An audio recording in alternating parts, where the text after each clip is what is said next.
I'm Katie Hind and welcome back to Jungle Confidential, the Mail's podcast which is your one-stop shop for all of the I'm A Celeb gossip. Today is the day when we will finally see Matt Hancock arrive in the camp, but only after enduring what I'm told is a totally hideous Bush Tucker trial. Anyway, more of that later, but to last night. We saw the beginnings of the inevitable power struggle between Super Diva Boy George and Charlene White. And today, to discuss yesterday's episode, I have an actual jungle queen with me, Georgia Toffolo, 2017's winner. She did every trial going and eventually beat off the likes of boxer Amir Khan and wag Rebecca Vardy to take the crown. Hi, Toff, how are you? Morning. Hi, darling. How lovely it is to be chatting. Thank you so much for joining me. You're watching the series, obviously, and last night, wasn't it a great show? Oh, my God, I'm obsessed. I think the booker for the jungle needs like a big round of drinks or something because this year it is insane. I am loving it. Yeah, they really have, haven't they? I mean, as we, the last few years, obviously, it's been tricky for them because they've been in Wales. But this year's lineup is just, I mean, we thought it was good, didn't we? And then we saw Matt Hancock and Sean Walsh were joining. So it's fantastic. Now, one of the big signings, and in fact, the most expensive signing, is Boy George. Now, obviously, we all had high hopes of him being extremely entertaining. And I think last night we saw the beginning of it, didn't we? With his power struggle, his inevitable, as I said, inevitable power struggle with Charlene. Yeah, it's really heating up. I mean, it is. I was quite lucky on my year. There was never that many arguments around the cooking, but it really gets people's back up. And the only thing about Boy George that makes me really laugh is that, he goes on about his meditation and being Zen and all of these things, but actually he gets so angry. It's like, maybe he needs to do even more meditating, I think you're right. He was a real sort of anomaly, isn't he? Because he says, I'll wait until I'm told what to do. But then he says, I'm a massive control freak. So I think he's just really messing with our heads, isn't he? So funny. It's just because in there you place so much emphasis on your jobs because it gets the hours away. And you'll be thinking, right, I've got to go and do the washing up now, or I've got to go and chop up the vegetables, whatever. It's such a huge part of your existence. So I do get it. But I just at the same time, I don't know whether I'm too laid back. I would never get angry at someone asking me not to do something. I'd be thrilled. I'd be like, thanks so much. I'd be rubbish at all of it anyway. I'll just sit on the hammock and swing backwards and forwards, have a jolly. Do you not think some of it is about him perhaps just wanting to be a diva? He just wants to cause a scene. It's really interesting because what do I know about Boy George? I don't know that much, and obviously I wasn't around when the band was really big and riding high. So maybe you are right. I don't know. I just think it's a fascinating dynamic. But it's not what I found quite interesting about the episode is that it's not just Boy George that's being angered by Charlene with the cooking. It's also Scarlett. So it's obviously a thing in camp. She is driving everyone mental. Well, and Scarlett's really mild-mannered, isn't she? And for her to walk off like she did last night and get really angry. And what was it she said? Tomorrow we're all going to do something we haven't done today. And she really, I mean, you can really see that one coming, can't you? I mean, it would be really funny if we saw Scarlett now losing it with Charlene, wouldn't it? Oh my God, I know, but I love the drama. I'm like, go on, people are angry. I love it. Who do you think's going to win this power struggle between Boy George and Charlene? Oh, it's awful to say it, but I think Charlene will go first. So it depends on whether she can sort of hang on with the cooking until the votes start. I think that Charlene will win in the end because when you are that way inclined, whether she's doing the cooking or whether it's the washing up, like she'd be the type of person who would send me down to do the washing up and then I'd come back and she'd be like, no, you've still left bits of rice on it. And I'd be like, please don't start. We don't have any proper utensils. Like I'm using my fingernails to try and get the rice off. But I do feel like whatever role she's in, she's going to be that character. So people have just got to suck it up, I think. And also, you must be so hungry the whole time, which must make you even more irritable. So surely it's more likely that it's really going to go off if she treats people like that. Yeah, whilst I agree with you, but I have been, when you are an ex-campmate, you can't help monitoring how much food they get and comparing it to what you had. They've actually had loads of food. Have they? So, yeah, last night Chris Mills was moaning that it was full. That's not a feeling that you get in the jungle. Yeah. I don't think they're starving hungry yet. I mean, I remember there was a group of us that went, I think it was 7 days with just rice and beans, but it's the tiniest amount of rice and beans. So when that hits, it's going to be like a cauldron. Everyone's going to be popping off. It'll be amazing. Now, last night we saw Babatunde, who had a fairly rough start to I'm A Celeb, didn't he? And I think people wrote him off actually on that first night when he was a little bit of a wuss, shall we say. Last night he got his comeuppance. People voted for him to do that hideous heights challenge. I mean, we all got behind him, didn't we? Yeah, I think we really did. The British public made me laugh so much because as soon as they have like a whiff of a phobia, they're like, oh my God, he's so doing every single trial. They just know. And, you know, the one that he did on the opening night on top of the Fakers building in Brisbane, I've actually done that. And it's horrendous. And I think when you see the shock of the plank being removed, if you are that way inclined and you're a little bit hesitant with height, you can just freeze. And I think that's what happened to him. But then you're able to reset and be like, right, I can do this. I let myself down last time. So you psych yourself up again. And I'm actually really pleased that we gave him the chance to rectify that, because he obviously doesn't have a huge phobia because he was able to do it. And it was quite high. I mean, it wasn't anywhere near as high as you know, having done that first challenge. But he did actually in the end win us all over, didn't he? And I think he's here to stay now, isn't he? Which is good because he's so funny. I agree. I was really worried about him because I thought that, you know, saying those words, I'm a celebrity, get me out of here in the first trial, is really not ideal. No. And I think then you, as a viewer, you start questioning whether someone should be in there and whether their place is really valued. But I think he's actually put that wrong really right now.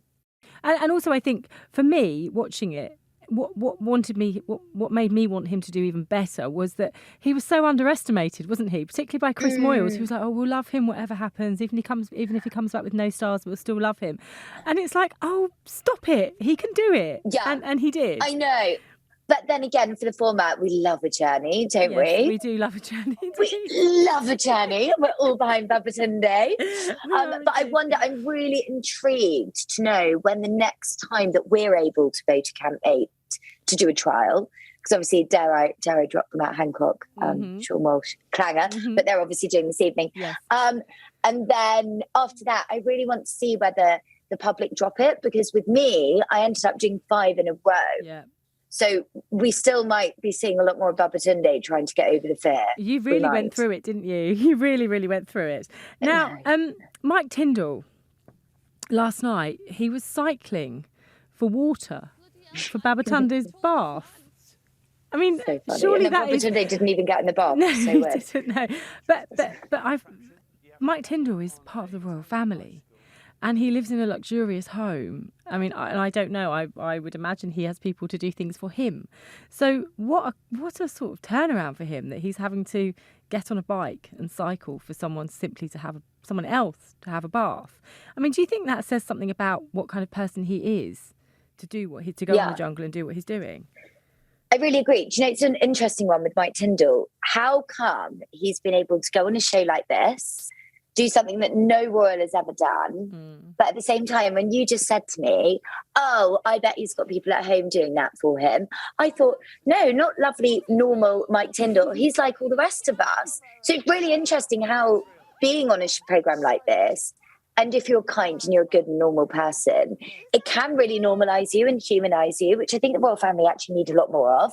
And I bet there were lots of tongue swagging in every single palace across the country. However, if he keeps this up, I do think that Mike Tindall will be one of the greatest gifts that they'll ever have. I agree, because what he's doing is normalising the royal family, which is what they really need at the moment, isn't it? I so agree. I love him. I think Mike might be a future king of the jungle. I'm going to say it. Yeah, I think I really right. think so. Yeah, I think because I think there's some true authenticity there, and we're not stupid when we watch it. You can really see that, and I think that's what people want ultimately. Do you think people are surprised at how normal he is? No, because I think Zara and him have been quite strong, and I think they've been quite public in some of the ways that they want to lead their lives. No, he was Bookie's favourite before he went in, I think. Yeah, I think, and I think he is even more so now. It made me laugh when young Owen referred to him as being somebody that could be his dad. I thought, I know. Oh my God. So your money is on Mike Tindall to win. It was on Olivia Atwood. Yeah. Because I just think this format would suit her so much. Yeah, I would say as I watch it now, it's either Mike or Jill Scott. I thought she was shining in the episode last night. And, you know, as a country, we were so behind the lionesses. Wouldn't it be a wonderful end to her story if she was the queen of the jungle? Yeah, those have got to be my top two. But, you know, I've only seen them twice in the episodes, because the first episode is all of the welcome, packages. You actually don't get to see any meaty sort of personality. Although we did see Jill, didn't we? When she was up on that building. She was good. Great. Oh, yeah, I totally agree. I think, my top two have got to be Mike and Jill Scott at the moment. It's a shame we can't have a king and a queen of the jungle, isn't it? Wouldn't that be wonderful? Yeah, maybe they could do that this year. So, staying on Jill and Owen and their lovely friendship, they've sort of formed this really unlikely friendship, which is... It's glorious. There are so many hours that you've got to dwindle away. And if you just... It's sort of like, I don't know, I sometimes think TV presenting, duos either work or they don't. And you cannot teach anyone that chemistry. And I feel like being in the jungle is so similar. You've either got that little spark and connection with someone, and how joyous it is when you've got it, because it makes those days go so much quicker. But you can really see it between those two. It's wonderful. Yeah, and so they obviously are the ones that spent the night in the RV. Now you open up that door and there's two beds next to each other, and for that to be luxury, I mean, how does that work in their minds? I mean, it does look so luxurious compared to what they're sleeping on. I mean, would that just be like a massive godsend to you if you saw that in front of you? Oh my God, it's insane. I can't put into words how tricky it is sleeping. Well, I've always got harboured resentment because I've never, ever slept on a jungle bed apart from the night before the final. Because obviously being the young nipper, you can't be the one that's like, can I get in the bed? But it really does affect the way that you sleep. I mean, those hammocks, you put an inch out of place and you're out of it and on the floor. And it's really odd. It's like a very curved banana shape. So your back is in bits. To see those beds with duvets and pillows, oh my God, I would die. Yeah, I really get it, why they were so excited. So is there a hierarchy as to who gets the beds and who gets the hammocks? Is it done on age? For sure, yeah, age or big men or anyone with a problem. And that's the way it should be, you know. But it does make a treat like that. I remember Stanley and they did this voting when I was in there for Jungle Prime Minister. Obviously, Stanley Johnson was fuming that he wasn't voted to be Prime Minister. I was voted to be Prime Minister and he was my deputy. But we were able to sleep in it was called 10 Downing Creek or something. And no matter how weird it is sleeping next to someone that you don't really know very well, you soon get over it because you're like, get me in. Especially when it's Stanley Johnson. I know. He's so old. And I was like, oh God, it's so uncomfortable. But at the same time, you push it to the back of your mind because you're thrilled to have a space to sleep. Gosh, yeah, no. And so Ant and Dec this year have just been back to their best, haven't they? They're hilarious. I mean, when you met them, what were they like when you came out of that jungle as the winner? Good God. Oh my God, it's such a whirlwind. I can't really remember much. They were amazing, but it was more the moments that I remember. Just these silly moments when you walk into a trial or whatever, and then they'll tap you on the shoulder and be like, are you all right? And that's off camera. They're like, really, are you okay? You're about to embark on something horrendous. I'm like, yeah, I'm good. I've got it. And I just think those two boys, from a comedic aspect, they are unparalleled. They make me cry with laughter. And that type of humour really isn't my bag. But I think, I was thinking about it yesterday. What happens if one of them doesn't want to do it anymore? That show is done. We need them. Without them, there is no jungle, really.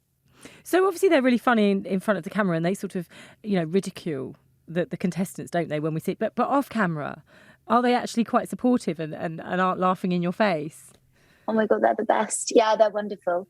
And it's just that bit of normality and human that you really crave, because when you're in there, no one is allowed to talk to you. No, you don't know what time it is, all of these things. And to see see two people that are so iconic being like, are you all right? Everything's going really well. You're doing really well. It just makes you think, right, I can carry on now. I've got another couple of weeks in me. And also, I guess it's that link to the outside world, isn't it? Because they are living in the outside world, and you're so not. So to sort of have that interim, those few moments where you think, oh, and then you're like, yeah, it's so true. Or you'll be like, right, come on, show me your wrist. What time is it? And then I can plot where the sun is in my mind, so that when the sun is there at that time every day, you're like, oh my God, I know what time it is. It's those weird things that everyone forgets about. Because the staff that work on the show cover up their watches, don't they? So you can't see the time. Yeah, they put tape on it.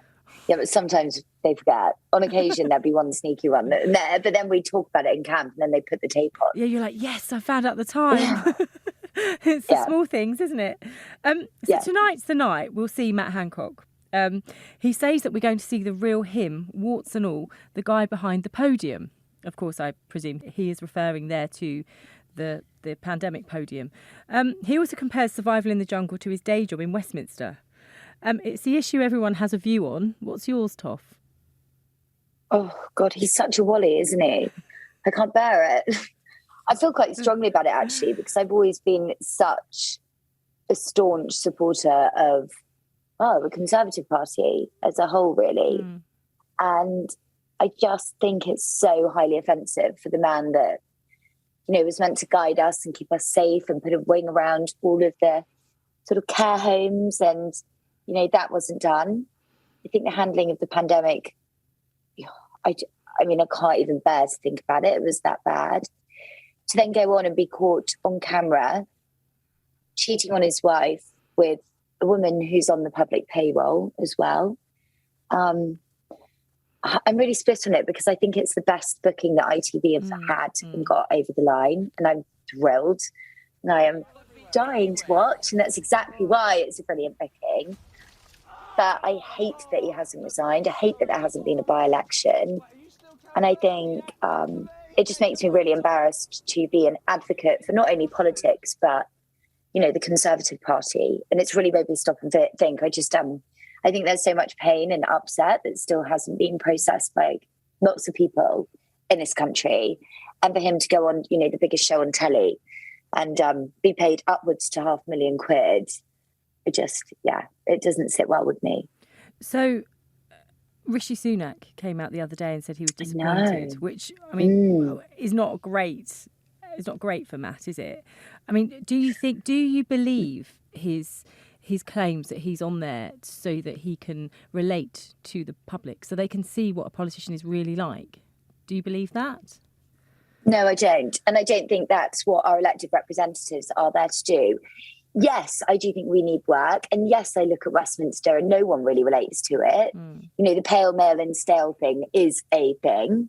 And I do think, I get really worried about young people thinking that Westminster just doesn't relate to them, and therefore maybe not standing for Parliament, or even worse, not going to vote. And that really troubles me. However, I don't think it's Matt Hancock's role nor job to go and right that wrong in Australia on a TV show. I was thinking about this last week. If you think about, in 2014, Penny Mordaunt did Splash, and she was paid 10 grand for it. And, brilliant. She donated it to her local Lido. What a wonderful thing, and raised lots of awareness. But, his constituents up in Newmarket must be sat there thinking, what on earth? Like, how have we ended up with this idiot? And you say about your fears about young people not voting. Do you think that Matt Hancock is going to make them want to vote? Is that the right person to be going on television and trying to relate to these people and tell them? No, not at all. I think there's so many things that can be done, but a disgraced MP, which is what he is, going on a TV programme, making a fool of himself. I'm probably speaking too soon. I haven't seen him on the telly, but I don't think, knowing Matt Hancock, he's not going to come across that well. I can't believe, Katie, that we're sat talking about this. We both know it's a load of rubbish. He's not doing it for that. He's doing it because he was never going to have a ministerial role ever again. He was caught on camera breaking his own COVID rules. He's done in politics, absolutely done. He's doing it for his own gain. And I feel highly insulted that we're even debating that maybe he's doing it to raise awareness for people with dyslexia, or to combat voter apathy amongst young people. Shut up. It's a load of rubbish. So let's change the subject to Sean Walsh, who's also going in. Now, Sean Walsh, of course, was seen kissing his Strictly Dance partner a few years back, Katia Jones. His biggest fear is rats, which is rather ironic. That's what he said in his interview. So he and Matt tonight are taking on a really difficult task. Do you think going forward they're going to be voted, particularly Matt, to have to undergo more Bush Tucker trials? Yes, I think they will. But I'm just going to throw something out there. Lots of the papers were briefing last week that Matt had got trench foot from doing SAS Who Dares Wins. Now, I know that if you have got trench foot, the majority of the trials you will be not allowed to stand for. There's no stand for talking about MPs. We won't be able to vote for him. And if that happens, there will be millions of people up and down the country that are thinking, all I want to do is punish Matt Hancock. And if he's not allowed to do the trials, the fury will be even worse, because we're all thinking we want our comeuppance now. So I'm just throwing it out there. If that is true, what's been briefed, then, Matt will be even more hated than he is at the moment. I mean, are you surprised at just how massive this has become? I mean, everybody's talking about it well outside the Westminster bubble, way outside the normal audience of I'm a Celebrity. I mean, he really has been a signing that surely is going to pull in the viewers for ITV. It's huge. And even, talking about the Westminster bubble, my Twitter, all I do is follow political hacks, and all of them are tuning in. They're like, we've never watched this. This is not our bag. But because everyone knows the situation, well, out on tenterhooks, I'm really pleased. I do think that ITV have brought forward him going in, because everyone calling me and messaging me or tweeting me being like, when's Matt coming? I'm like, right, no, he's definitely going in. It's happening. Thank you so much, Toff. Thank you for joining me. You've been Not brilliant. at all. You're so entertaining. Thank you so much.